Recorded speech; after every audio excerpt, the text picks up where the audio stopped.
North American Mallus ഇപ്പോഴുള്ളത് ഒണ്ടാരിയോയിലെ African line safari സൈറ്റിലാണ്. അപ്പോൾ ഞങ്ങൾ ഓൺലൈൻ ടിക്കറ്റൊക്കെ എടുത്ത് അതിൻ്റെ ഫ്രണ്ട് എൻട്രൻസ് എത്തിയിട്ടുണ്ട്. അപ്പോൾ അവിടെ നമ്മൾ അതിൻ്റെ പാസ് കാണിച്ച് കയറാൻ നിൽക്കുകയാണ്. ഇന്നത്തെ ഫുൾ ഡേ നമ്മൾ സ്പെൻഡ് ചെയ്യുന്നത് ഇവിടെയാണ്.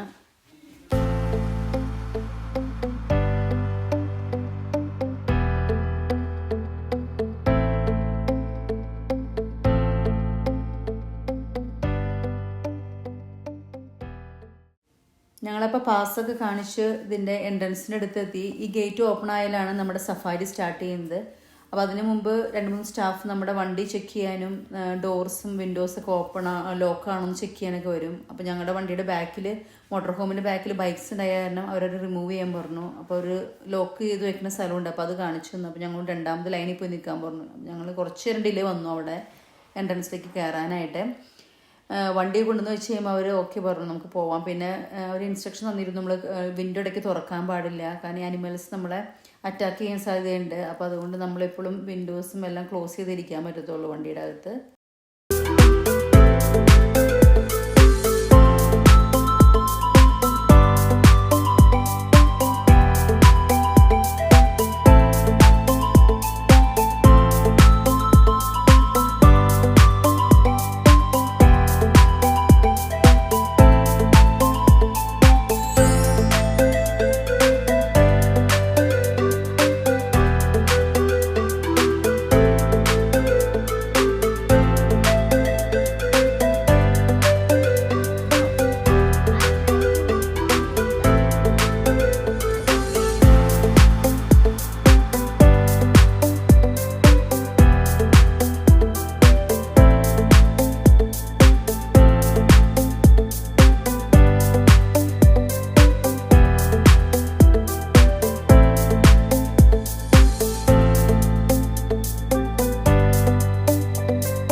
മങ്കി ഇതിന്റെ മുകളിൽ കയറി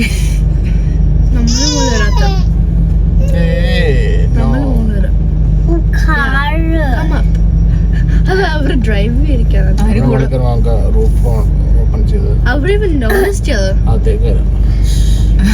അവരിവൻ നോട്ടീസ് മങ്കി അവർ മേടിച്ചിരിക്കണ്ടോ? മങ്കി കയറി ഇരിക്കണം.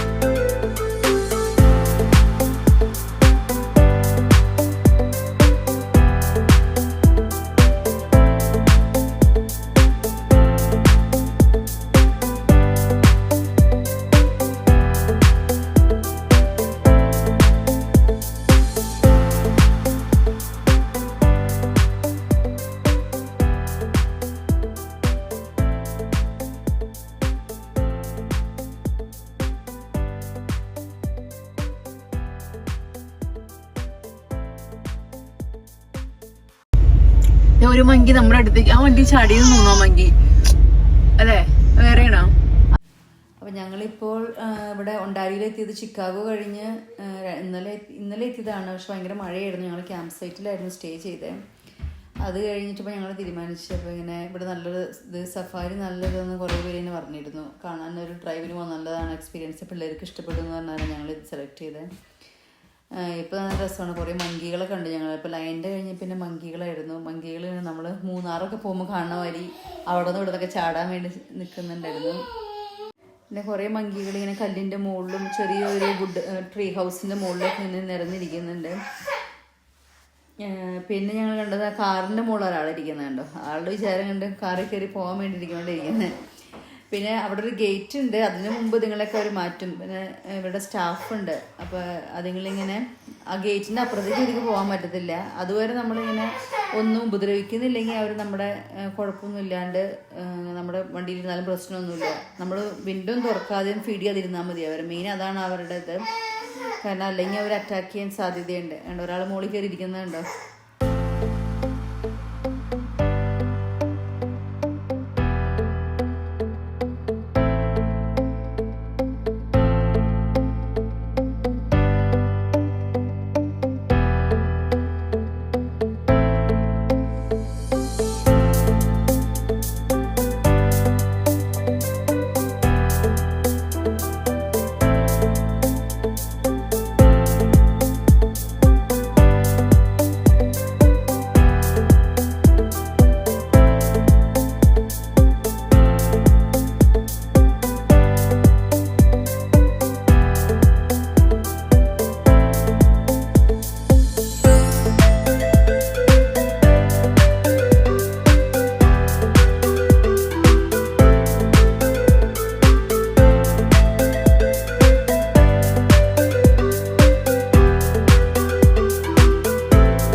നിങ്ങൾക്ക് ഞങ്ങളുടെ നോർത്ത് അമേരിക്കൻ മല്ലൂസ് വ്ലോഗ് ഇഷ്ടപ്പെടുകയാണെങ്കിൽ please do like, share and subscribe. അത് നടന്ന് റോഡിൻ്റെ സൈഡിലേക്ക് വന്നുകൊണ്ടിരിക്കുകയാണ്. അതിന് ഇങ്ങനെ ഭയങ്കര ക്യൂരിയോസിറ്റി തോന്നുന്നു. ഞങ്ങളുടെ ഫ്രണ്ടിൽ ഒരു സ്കൂൾ ബസ് കിടക്കുന്നുണ്ട്, യെല്ലോ കളർ കണ്ടപ്പോൾ ഒരു ക്യൂരിയോസിറ്റിയാണ്. അതെന്താണോ അവിടെ നിർത്തിയിരിക്കണേ, അന്വേഷിക്കാൻ പറ്റാതെന്ന് തോന്നുന്നു കണ്ടിട്ട്. അപ്പോൾ അതിൻ്റെ ഫ്രണ്ട്സും അതിൻ്റെ അപ്പുറത്തുണ്ട്. അതിൻ്റെ ഫ്രണ്ട്സിൻ്റെ അടുത്തേക്ക് മീറ്റ് ചെയ്യാനായിട്ടാണ് അത് പോകുന്നത്. അതേ യെല്ലോ ബസ്സിൻ്റെ അടുത്തെത്തി. അതിങ്ങനെ വീക്ഷിക്കുന്നുണ്ട്. അതിൻ്റെ കൂടെ പോയി അടുത്ത് പോയി നോക്കാൻ പോവാണ്. ഇതെന്നാ സംഭവം എന്ന് മനസ്സിലാവുള്ള അതിന്. Jinky, look, it's a kangaroo. അപ്പോൾ നമ്മളിപ്പോൾ കാങ്കരു കഴിഞ്ഞ് അടുത്തുള്ള ആൾ കിടക്കുന്നുണ്ട് അവിടെ ചെളിയിൽ. ഒരു ഹിപ്പ കിടക്കുന്നുണ്ട്. അത് ശരിക്കും അതിനകത്ത് മുങ്ങി കിടക്കാമെന്ന് തോന്നുന്നു ചെളിയുടെ അകത്ത്. നമ്മൾ നേരത്തെ കണ്ടത് രണ്ട് ചുമ്മാ ഓടി കിടക്കായിരുന്നു പുല്ലിക്കോട്.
ഓക്കെ, അടുത്ത് നമ്മൾ കാണാൻ പോകുന്നത് ഡിയറിൻ്റെ ഒരു ഇതാണ്. ചെറുതും ഉണ്ട് വലുതും ഉണ്ട്, പല സൈസിലുള്ളതുണ്ട്, ഒരു വലിയ കൂട്ടം തന്നെയുണ്ട്. റോഡിൻ്റെ അപ്പുറത്തെ സൈഡിലും ഇപ്പുറത്തെ സൈഡിലും ഇതൊക്കെ തന്നെ ഇതാണ് കാണുന്നത്. പിന്നെ ഇവിടുത്തെ നല്ലൊരു എക്സ്പീരിയൻസ് ആണ്. സഫാരി ഞങ്ങളുടെ ഫസ്റ്റ് എക്സ്പീരിയൻസ് ആണ് ഇത്. പിള്ളേർക്കും ആയാലും ഫസ്റ്റ് ഇതാണ്. നമ്മൾ നോർമലി സൂവിൽ പോയി കണ്ടിട്ടുള്ളൂ ഈ മാനയൊക്കെ കാണുന്നത്. ഇവിടെ റോഡ് സൈഡിൽ കാണാറുണ്ട്, എന്നാലും ഇത്ര വലിയ കൂട്ടത്തെ നോർമലി നമ്മൾ സൂവിലൊക്കെ പോയാൽ തന്നെ കൂടിൻ്റെ അകത്ത് കണ്ടിട്ടുള്ളൂ. ഇതാണെങ്കിൽ അതിൻ്റെ അടുത്ത് കൂടെ ഡ്രൈവ് ചെയ്ത് പോകുന്ന പറഞ്ഞാൽ വേറൊരു എക്സ്പീരിയൻസ് ആണ്. ഇതേ അവിടെ ബൈസൺ നിൽക്കുന്നു, ഒരു കൂട്ടം ബൈസൺ, ഒരെണ്ണമൊന്നല്ല, എത്രണ്ണം 5-10 എനിക്ക് തോന്നുന്നു. ബൈസൺ ഞങ്ങൾക്ക് മുമ്പ് പറയുന്നു അത്ര വലിയ സംഭവമായിട്ട് തോന്നാറില്ല. നമ്മുടെ നാട്ടിലെ ബഫല്ലോ എന്ന് പറഞ്ഞ സംഭവം തന്നെ. അപ്പോൾ ഞങ്ങൾ എഡ്മണ്ടനിൽ വെച്ച് കണ്ടിരുന്നപ്പോൾ നമ്മൾ അതിൻ്റെ അടുത്ത് പോയി, അതിൻ്റെ തൊട്ടടുത്ത് പോയൊക്കെ വീഡിയോ എടുത്തതാണ്. അന്ന് അത്ര പേടിയൊന്നും തോന്നിയില്ലായിരുന്നു, കാരണം ആൾക്കാരായാലും ആരും വണ്ടിയിൽ നിന്ന് ഇറങ്ങിയാലും. ഞങ്ങളാണെങ്കിൽ ഫസ്റ്റ് കണ്ട എക്സ്പീരിയൻസ് സന്തോഷത്തിൽ ഓടിച്ചെന്ന് അടുത്ത് പോയി വീഡിയോ ഒക്കെ എടുത്തു. അത് കഴിഞ്ഞ് ഞങ്ങൾ നോർത്ത് ഡക്കോട്ട ചെന്നപ്പോഴാണ്, അവിടെയും കുറേ ബൈസനുള്ള സ്ഥലമായിരുന്നു. അപ്പോൾ അവിടെ എഴുതി എല്ലായിടത്തും വെച്ചിട്ടുണ്ട് അത് ഭയങ്കര അപകടകാരിയാണ്, അതിന് നമ്മളെക്കാളും 3 ഇരട്ടി സ്പീഡിൽ ഓടാൻ പറ്റും. അപ്പം നമ്മൾ അതിനെന്തെങ്കിലും ചെയ്യാൻ അതിനെന്തെങ്കിലും നമ്മളെ അറ്റാക്ക് ചെയ്യാൻ എന്താ തോന്നുകയാണെങ്കിൽ നമ്മൾ ഓടിക്കുമെന്ന് പറയണേ. അതിന് 60 km/h സ്പീഡിൽ വരെ ഓടാൻ പറ്റുന്ന ആൾക്കാരാണ്. ഹോഴ്സിനെ വരെ വെട്ടിക്കും ഓട്ടത്തിൽ. അപ്പോൾ അത്രയ്ക്ക് അപകടകാരിയാണ്. ബൈസൻ്റെ വെയിറ്റ് ചിലതിന് 600 തുടങ്ങി 1000 കിലോ, ചിലതിന് 1200 കിലോ വരെ വെയിറ്റ് വയ്ക്കുന്ന സാധനമാണ് ബൈസൺ. മെയിലും ഫീമെയിലും ഓൾമോസ്റ്റ് അത്ര വെയിറ്റും ഉണ്ടാവും. അവരാണ് ആ കിടക്കുന്നത്, റെസ്റ്റ് എടുക്കുന്നത് കണ്ടില്ലേ, ഫുഡൊക്കെ അടിച്ച് റെസ്റ്റ് എടുത്ത് കിടക്കുകയാണ്. നമ്മളിപ്പോൾ സഫാരി വണ്ടിയിൽ നിന്നൊക്കെ ഇറങ്ങി ഞങ്ങളിപ്പോൾ നടന്ന് കെനിയ ഗേറ്റിൻ്റെ ഫ്രണ്ടിലെത്തി. ഇനിയുള്ളത് നമ്മൾ ട്രെയിൻ റൈഡും പിന്നെ ബോട്ട് റൈഡ് ഉണ്ട്, പിന്നെ പിള്ളേരുടെ പാർക്ക്, പിന്നെ മെയിൻ അട്രാക്ഷൻ എന്ന് പറഞ്ഞാൽ കുറച്ച് ഷോസ് ഉണ്ട്, ബേഡ്സിൻ്റെയും അതിനൊക്കെ ഷോസ്. അതാണ് ഞങ്ങൾ ഇങ്ങനെ അടുത്തായിട്ട് കാണാൻ പോകുന്നത്. So we just tell you this stuff so you can keep it in mind as we're touring around and again hopefully seeing a couple different species of primates. You might also see some animals that are just native to Southern Ontario and Canada in general. So Look at the far side.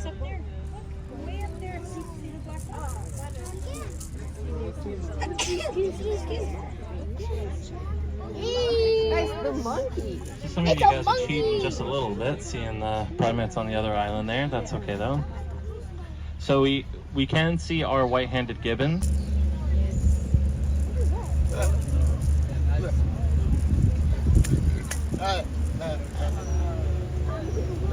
Our robust black spider monkey. His name is Flip. He's entirely black from head to toe with the exception of a few white hairs on his chin. Spider monkeys are native to Mexico, Panama, Ecuador, Colombia, and Costa Rica. So they do in fact speak Espanol.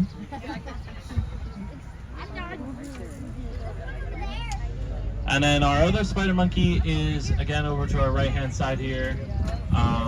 So this is a black-handed spider monkey whose name is Bieber. Justin.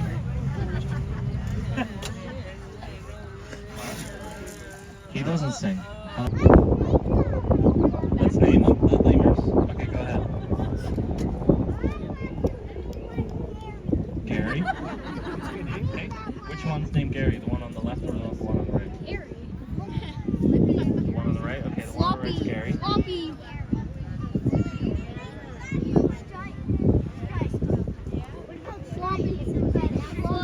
What's his name? Shetty. Floppy. Because he's beside the shed. That makes a lot of sense. Floppy. That makes a lot of sense. So we got Gary and we got Shetty. All right, I'll let the game wardens know. Gary. Our ringtail Floppy. gamers.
A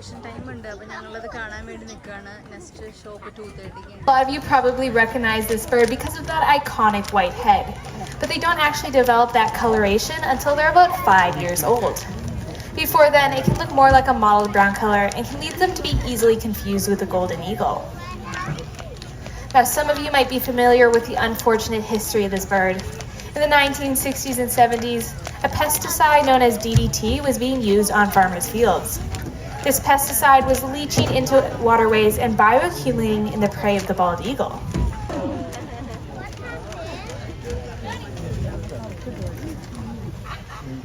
Now, these birds are actually one of the smartest birds of prey because of that foraging ability.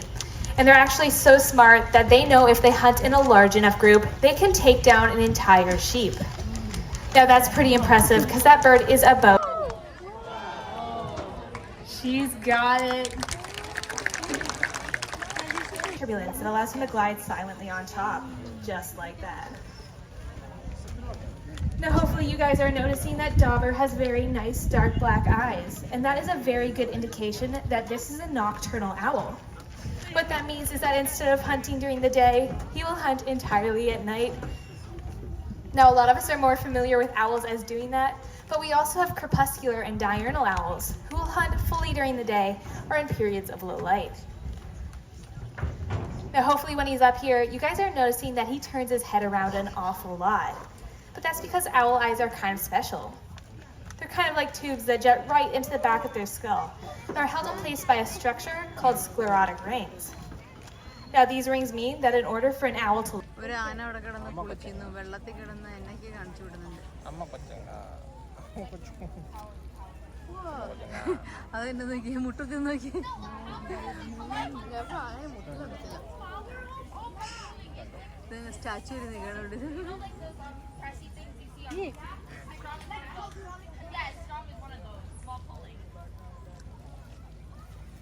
ബാക്കിയുള്ളവരെ കാണാൻ പറ്റില്ല നമ്മൾ അടുത്തോട്ടെ.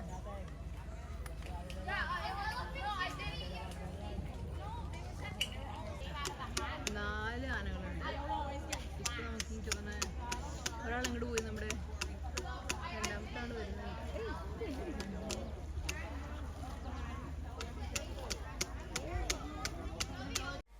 ഞങ്ങൾ ഈ bird show കഴിഞ്ഞ് next പോയത് water പാർക്കിലാണ് പോയത്. Water പാർക്കിൽ ഞങ്ങളൊരു കുറേ 1 hour അങ്ങോട്ടോളം സ്പെൻഡ് ചെയ്തു. പക്ഷെ അതിൻ്റെ വീഡിയോസ് എടുക്കാൻ വിട്ടുപോയി.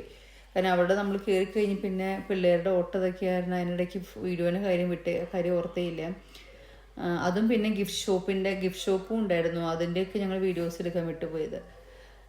അങ്ങനെ ഞങ്ങളുടെ ആഫ്രിക്കൻ ലൈൻ സഫാരിയുടെ വൈൻഡപ്പായി. പരിപാടി ദിവസം ഫുൾ ഡേ ഞങ്ങൾ സ്പെൻഡ് ചെയ്തു ഇവിടെ. നല്ലൊരു എക്സ്പീരിയൻസ് ആണത്. നമുക്കൊരു ഫുൾ ഡേ നമ്മുടെ ടൈം കുറേ കാര്യങ്ങൾ കാണാനുണ്ട് കേട്ടോ. അതുകൊണ്ട് ബോറടിക്കുമെന്ന് പറയാനില്ല. അപ്പോൾ അതുകൊണ്ട് ഞങ്ങൾ പിന്നെ ടൈം മാനേജ്മെൻറ്റ് ഉണ്ടെങ്കിലാണ് നമുക്ക് എല്ലാം കവർ ചെയ്യാൻ പറ്റുള്ളൂ. പിള്ളേരൊക്കെ വെച്ച് പോകുമ്പോൾ കുറച്ചും കൂടി നമ്മൾ ഷോൻ്റെ ടൈമൊക്കെ നോക്കിയിട്ട് വേണം നമ്മൾ ബാക്കിയുള്ള കാര്യമൊക്കെ ചെയ്യാനായിട്ട്. അതാണ് ഞങ്ങൾ കുറച്ച് ഷോയൊക്കെ ഇടയ്ക്ക് വെച്ച് ഞങ്ങൾ കാണാൻ പറ്റില്ല. കൊച്ചു കരച്ചിലായിരുന്നു ഞങ്ങൾ നിർത്തി.